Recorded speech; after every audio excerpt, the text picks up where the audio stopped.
थोड़ा सा सिंदूर। बिखरे हुए झूठे दोनों को देखकर रामू ने खुद से कहा, लोगों को बार बार कहता हूँ कि खाकर दोनों को डस्टबिन में डाल दे, परंतु कोई सुनता ही नहीं है।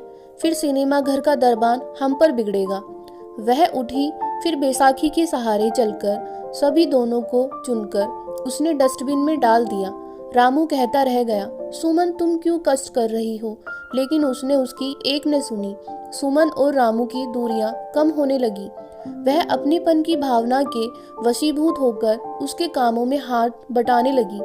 भटकती हुई दिव्यांग लड़की को थोड़ी राहत मिल गई। वह प्रत्येक दिन कुछ समय के लिए रामू के चबूतरे पर आती, उसके छोटे मोटे कामों को कर देती। रामू दो न भर आलूदम खाने को तो देता ही, कभी कभी 2-4 रुपये भी दे देता। उस छोटे से शहर के छोटे से सिनेमा घर के सामने चबूतरे पर प्रतिदिन रामू आलूदम भरा भगोना लेकर पहुंच जाता। मध्यांतर होते ही दर्शकों की भीड़ आलूदम के लिए उसके चारों तरफ जमा हो जाती, जिसको तेजी से वह निपटाने लग जाता।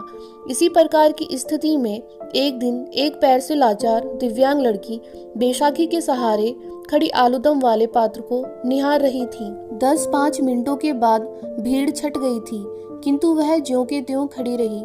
रामू ने पूछा, आलूदम चाहिए? वह चुप रही, उसने कोई जवाब नहीं दिया। तुम गूंगी भी तो नहीं हो, मूर्ति की तरह खड़ी हो। जब नहीं खाना है तो जाओ यहाँ पर से। कहाँ जाए? आसमान पर? माँ बाप ने तो धक्का देकर घर से बाहर निकाल दिया और मेरे पास पैसे भी नहीं हैं। तीखी आवाज में उसने कहा, ऐसा कैसे हो सकता है? मेरे तो माँ बाप दोनों परलोक सिधार गए, तब हम अनाथ हैं। तुम्हारे तो? हाँ, मेरे माँ बाप हैं, लेकिन सौतेले हैं। उनके दिल में रहम कहाँ से आएगा?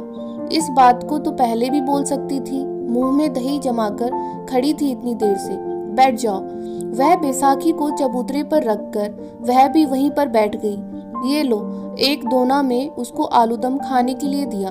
अरे, यह तो चटपटा, तीखा और बहुत स्वादिष्ट है। किसने बनाया है? तुमने या तुम्हारी घरवाली ने? खैर, जिसने भी बनाया है उसके हाथ में जादू है। जब माँ बाप ही नहीं है तो मेरे जैसे अनाथ को कौन लड़की देगा? कौन लड़की मुझसे शादी करेगी? वह मौन होकर उसकी बातें सुनती रही। उसके अंतर मन में कुछ हलचल सी होने लगी। उस दिन रामू ने पूछ ही लिया, कहाँ रहती हो? मंदिर के पास एक टूटे फूटे मकान में। अकेले रहने में डर नहीं लगता? डर किस बात की, जब बगल में ही भगवान का मंदिर है। तेरे माँ बाप को तेरी शादी की चिंता नहीं है? शादी में आने वाली कठिनाइयों को और खर्चों से बचने के लिए ही तो उन लोगों ने प्रताड़ित करके घर से निकाल दिया। तब से गांव छोड़कर शहर में ही भटक रही हूँ। क्षण भर के लिए सन्नाटा छा गया था, जिसको भंग करते हुए रामू ने कहा, मेरा घर झोपड़ी नुमा है, उसमें मेरे साथ रहोगी? हट, मजाक करते हो। मजाक नहीं कर रहा हूँ सुमन, जिम्मेवारी के साथ कह रहा हूँ। मेरे जैसे बदनसीब और अपाहिज विकलांग के साथ घर बसाओगे? क्या सुख मिलेगा मुझसे? प्रेम अपाहिज नहीं होता सुमन। वह मौन हो गई। लज्जा से उसका चेहरा लाल हो गया। पल भर बाद सुमन ने कहा, शादी में खर्च के लिए रुपये कहाँ से लाओगे? शादी के लिए खर्च कैसा? वैसे भी मेरे रिश्तेदार मेरे जैसे फकीर की झोपड़ी में क्यों आने लगे? वह निशब्द होकर उसके चेहरे को देखने लगी। मेरी शादी के साक्षी मंदिर के भगवान होंगे, बेबागी से रामू ने कहा। सुमन का चेहरा हर्ष से दमकने लगा था। उसने रामू के चेहरे को नजर उठाकर देखा तो देखती ही रह गई।